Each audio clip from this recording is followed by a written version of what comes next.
treats of Todgers again, and of another blighted plant besides the plants upon the leads. Early on the day next after that on which she bade adieu to the halls of her youth and the scenes of her childhood, Miss Pecksniff, arriving safely at the coach office in London, was there received and conducted to her peaceful home beneath the shadow of the Monument by Mrs Todgers. M. Todgers looked a little worn by cares of gravy and other such solicitudes arising out of her establishment, but displayed her usual earnestness and warmth of manner. "And how, my sweet Miss Pecksniff," said she, "how is your princely pa?" Miss Pecksniff signified, in confidence, that he contemplated the introduction of a princely ma, and repeated the sentiment that she wasn't blind, and wasn't quite a fool, and wouldn't bear it. Mrs Todgers was more shocked by the intelligence than any one could have expected. She was quite bitter. She said there was no truth in men, and that the warmer he expressed himself as a general principle, the falser and more treacherous he was. She foresaw with astonishing clearness that the object of Mr Pecksniff's attachment was designing, worthless, and wicked, and receiving from Charity the fullest confirmation of these views, protested with tears in her eyes that she loved Miss Pecksniff like a sister, and felt her injuries as if they were her own. "Your real darling sister, I have not seen her more than once since her marriage," said Mrs Todgers, "and then I thought her looking poorly. My sweet Miss Pecksniff, I always thought that you was to be the lady." "Oh dear no!" cried Cherry, shaking her head. "Oh no, no, Mrs Todgers, thank you, no, not for any consideration he could offer." "I dare say you are right," said Mrs Todgers with a sigh. "I feared it all along. But the misery we have had from that match, here among ourselves in this house, my dear Miss Pecksniff, nobody would believe." "Lor, Miss Todgers! Awful, awful!" repeated Mrs Todgers with a strong emphasis. "You recollect our youngest gentleman, my dear?" "Of course I do," said Cherry. "You might have observed," said Mrs Todgers, "how he used to watch your sister, and that a kind of stony dumbness overcame him whenever she was in company." "I'm sure I never saw anything of the sort," said Cherry, in a peevish manner. "What nonsense, Mrs Todgers!" "My dear," returned the lady in a hollow voice, "I have seen him again and again, sitting over his pie at dinner, with his spoon a perfect fixture in his mouth, looking at your sister. I have seen him standing in a corner of our drawing room, gazing at her in such a lonely, melancholy state that he was more like a pump than a man, and might have drawed tears." "I never saw it," cried Cherry. "That's all I can say." "But when the marriage took place," said Mrs Todgers, proceeding with her subject, "when it was in the paper and was read out here at breakfast, I thought he had taken leave of his senses. I did indeed. The violence of that young man, my dear Miss Pecksniff, the frightful opinions he expressed upon the subject of self-destruction, the extraordinary actions he performed with his tea, the clenching way in which he bit his bread and butter, the manner in which he taunted Mr Jinkins, all combined to form a picture never to be forgotten." "It's a pity he didn't destroy himself, I think," observed Miss Pecksniff. "Himself!" said Mrs Todgers. "It took another turn at night. He was for destroying other people then. There was a little chaffing going on. I hope you don't consider that a low expression, Miss Pecksniff. It is always in our gentlemen's mouths. A little chaffing going on, my dear, among 'em, all in good nature, when suddenly he rose up, foaming with his fury, and but for being held back by three, would have had Mr Jinkins' life with a boot jack." Miss Pecksniff's face expressed supreme indifference. "And now," said Mrs Todgers, "now he is the meekest of men. You can almost bring tears to his eyes by looking at him. He sits with me the whole day long on Sundays, talking in such a dismal way that I find it next to impossible to keep my spirits up equal to the accommodation of the boarders. His only comfort is in female society. He takes me half price to the play, to an extent which I sometimes fear is beyond his means, and I see the tears are standing in his eyes during the whole performance, particularly if it is anything of a comic nature. The turn I experienced only yesterday," said Mrs Todgers, putting her hand to her side, "when the housemaid threw his bedside carpet out of the window of his room while I was sitting here, no one can imagine. I thought it was him, and that he had done it at last.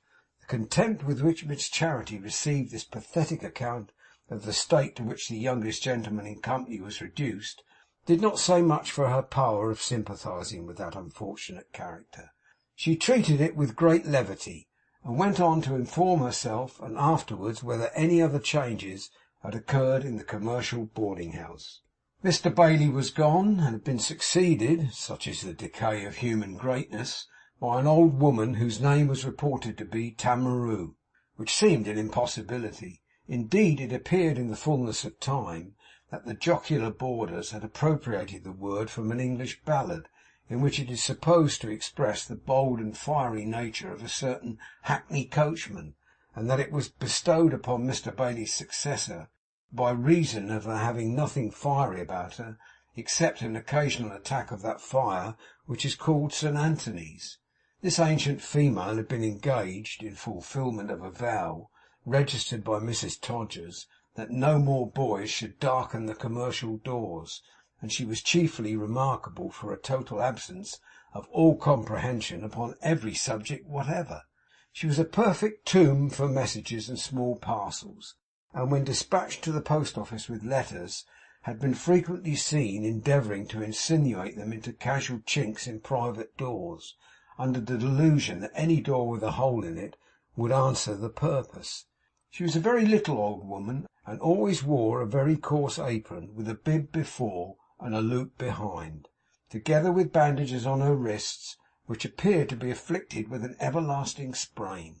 She was on all occasions chary of opening the street door, and ardent to shut it again, and she waited at table in a bonnet. This was the only great change over and above the change which had fallen on the youngest gentleman. As for him, he more than corroborated the account of Mrs Todgers, possessing greater sensibility than she had given him credit for. He entertained some terrible notions of destiny among other matters, and talked much about people's missions, upon which he seemed to have some private information, not generally attainable, as he knew it had been poor Mary's mission to crush him in the bud. He was very frail and tearful, for being aware that a shepherd's mission was to pipe to his flocks, and that a boatswain's mission was to pipe all hands, and that one man's mission was to be a paid piper, and another man's mission was to pay the piper, so he had got it into his own head that his own peculiar mission was to pipe his eye, which he did perpetually. He often informed Mrs Todgers that the sun had set upon him, that the billows had rolled over him, that the car of Juggernaut had crushed him, and that also the deadly upas tree of Java had blighted him. His name was Moodle. Towards this unhappy Moodle, Miss Pecksniff conducted herself at first with distant haughtiness, being in no humour to be entertained with dirges in honour of her married sister. The poor young gentleman was additionally crushed by this, and remonstrated with Mrs Todgers on the subject. "Even she turns from me, Mrs Todgers," said Moodle. "Why don't you try and be a little bit more cheerful, sir?" retorted Mrs Todgers. "Cheerful, Mrs Todgers, cheerful!" cried the youngest gentleman, "when she reminds me of days for ever fled, Mrs Todgers." "Then you had better avoid her for a short time, if she does," said Mrs Todgers, "and come to know her again by degrees. That's my advice." "But I can't avoid her," replied Moodle. "I haven't the strength of mind to do it. Oh, Mrs Todgers, if you knew what a comfort her nose is to me!" "Her nose, sir!" Mrs Todgers cried. "Her profile in general," said the youngest gentleman, "but particularly her nose. It's so like—" Here he yielded to a burst of grief. "It's so like hers who is another's, Mrs Todgers." The observant matron did not fail to report this conversation to Charity, who laughed at the time, but treated Mr Moodle that very evening with increased consideration, and presented her side face to him as much as possible. Mr Moodle was not less sentimental than usual, was rather more so, if anything, but he sat and stared at her with glistening eyes, and seemed grateful. "Well, sir," said the lady of the boarding house the next day, "you held up your head last night. You're coming round, I think." "Only because she is so like her who is another's, Mrs Todgers," rejoined the youth. "When she talks and when she smiles, I think I'm looking at her brow again, Mrs Todgers." This was likewise carried to Charity, who talked and smiled next evening in her most engaging manner. and rallying Mr Moodle on the lowness of his spirits, challenged him to play a rubber at cribbage. Mr Moodle taking up the gauntlet, they played several rubbers for sixpences, and Charity won them all.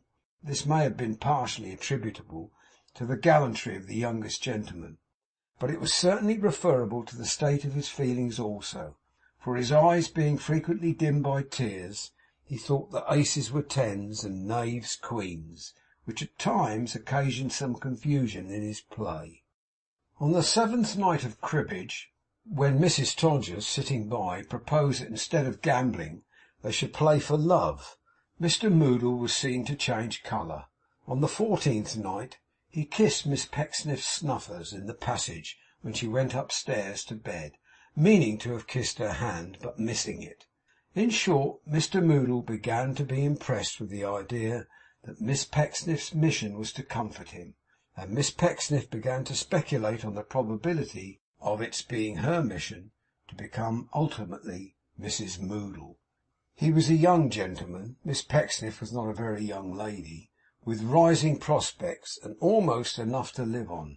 Really, it looked very well. Besides, he had been regarded as devoted to Merry. Merry had joked about him, and had once spoken of it to her sister as a conquest. He was better looking, better shaped, better spoken, better tempered, better mannered than Jonas. He was easy to manage, could be made to consult the humours of his betrothed, and could be shown off like a lamb when Jonas was a bear. There was the rub. In the meantime the cribbage went on, and Mrs Todgers went off, for the youngest gentleman, dropping her society, began to take Miss Pecksniff to the play. He also began, as Mrs Todgers said, to slip home in his dinner times, and to get away from the office at unholy seasons, and twice, as he informed Mrs Todgers himself, he received anonymous letters enclosing cards from furniture warehouses, clearly the act of that ungentlemanly ruffian Jinkins, only he hadn't evidence enough to call him out upon. All of which, so Mrs Todgers told Miss Pecksniff, spoke as plain English as the shining sun. My dear Miss Pecksniff, you may depend upon it, said Mrs Todgers, that he is burning to propose. My goodness me, why don't he then? Cried Cherry. Men are so much more timid than we think 'em, my dear, returned Mrs Todgers. They balk themselves continually. I saw the words on Todgers's lips for months and months and months before he said 'em. Miss Pecksniff submitted that Todgers might not have been a fair specimen. Oh yes, he was, bless you. Yes, my dear. I was very particular in those days, I assure you, said Mrs Todgers, bridling. No, you must give Mr Moodle a little encouragement, Miss Pecksniff, if you wish him to speak, and he'll speak fast enough, depend upon it. I'm sure I don't know what encouragement he would have, Mrs Todgers, returned Charity. He walks with me, and plays cards with me, and comes and sits alone with me. Quite right, said Mrs Todgers. That's indispensable, my dear. And he sits very close to me.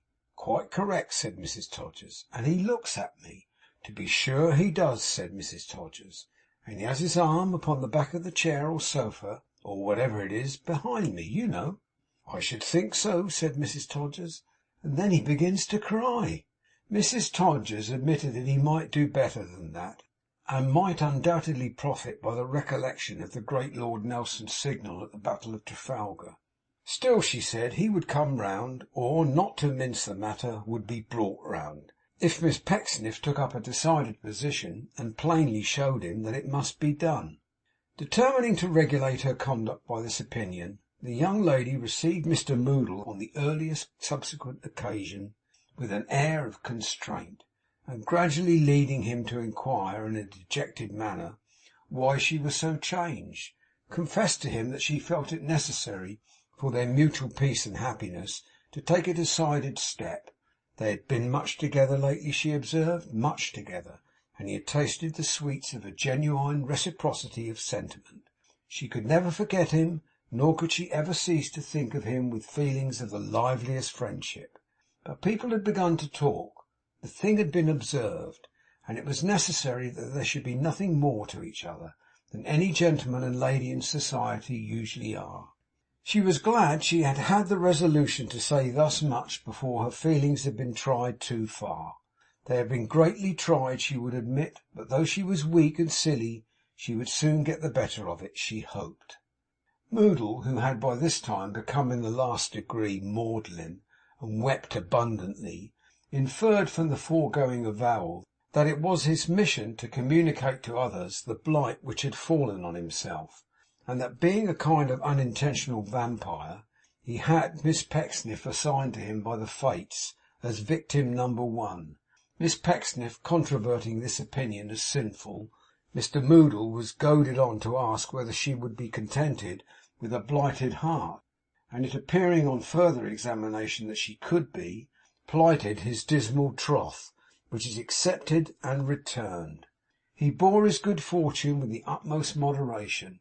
Instead of being triumphant, he shed more tears than he had ever been known to shed before, and sobbing said, "Oh, what a day this has been! I can't go back to the office this afternoon. Oh, what a trying day this has been! Good gracious!" End of chapter 32.